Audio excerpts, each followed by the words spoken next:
एक देश एक चुनाव का इसे शंखनाद समझिए, या फिर आप इसे एक देश एक चुनाव को लेकर सरकार की तैयारियों का इशारा समझिए, क्योंकि पीएम मोदी का यह बयान कई मायनों में खास है।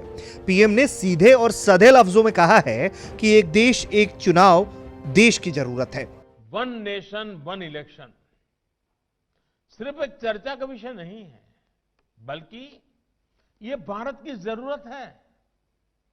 हर कुछ महीने में भारत में कहीं ना कहीं बड़े चुनाव हो रहे होते हैं।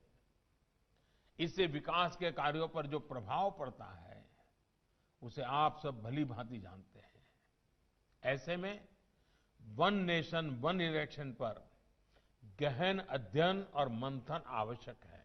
अब हमारे प्रयास ये होने चाहिए कि संविधान के प्रति सामान्य नागरिक की समझ और ज्यादा व्यापक हो।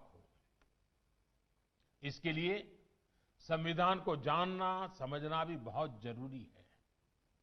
आजकल हम सब लोग सुनते हैं केवाईसी, ये बहुत कॉमन शब्द है, हर कोई जानता है। केवाईसी का मतलब है नो योर कस्टमर। ये डिजिटल सुरक्षा का एक बड़ा अहम पहलू बना हुआ है। उसी तरह केवाईसी एक नए रूप में, केवाईसी यानी नो योर कॉन्स्टिट्यूशन, हमारे संविधान सुरक्षा कवच को भी मजबूत कर सकता है। आज डॉक्टर राजेंद्र प्रसाद और बाबा साहब आंबेडकर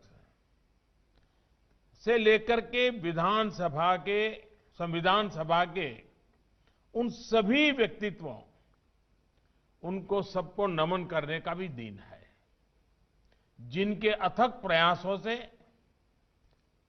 हम सब देशवासियों को संविधान मिला है। एक देश एक चुनाव के पक्ष में सबसे बड़ा तर्क यही है कि यह सरकारी पैसा बचाएगा। 2019 लोकसभा चुनाव में सेंटर फॉर मीडिया के अनुमानों के मुताबिक चुनाव आयोग के खर्च को लेकर करीब 70,000 करोड़ रुपए का इस्तेमाल हुआ। नीति आयोग ने 2017 में अपनी रिपोर्ट में कहा था 2009 के चुनाव में सरकारी खजाने से 1,115 करोड़ खर्च हुए और 2014 के चुनाव में 3,870 करोड़। पार्टियां और उम्मीदवारों का अपना खर्च इससे कई गुना ज्यादा है। 2015 में एक संसदीय समिति की रिपोर्ट में कहा गया कि राज्यों और लोकसभा के साथ साथ चुनाव हो तो बड़े खर्च बच जाएंगे। बार बार मॉडल कोड ऑफ कंडक्ट लागू होने से विकास कार्यों में रुकावट जो आती है वो दूर होगी। आवश्यक वस्तुओं की डिलीवरी पर पड़ने वाला असर घट जाएगा। चुनाव में लगने वाले मैन पावर का बोझ भी घटेगा।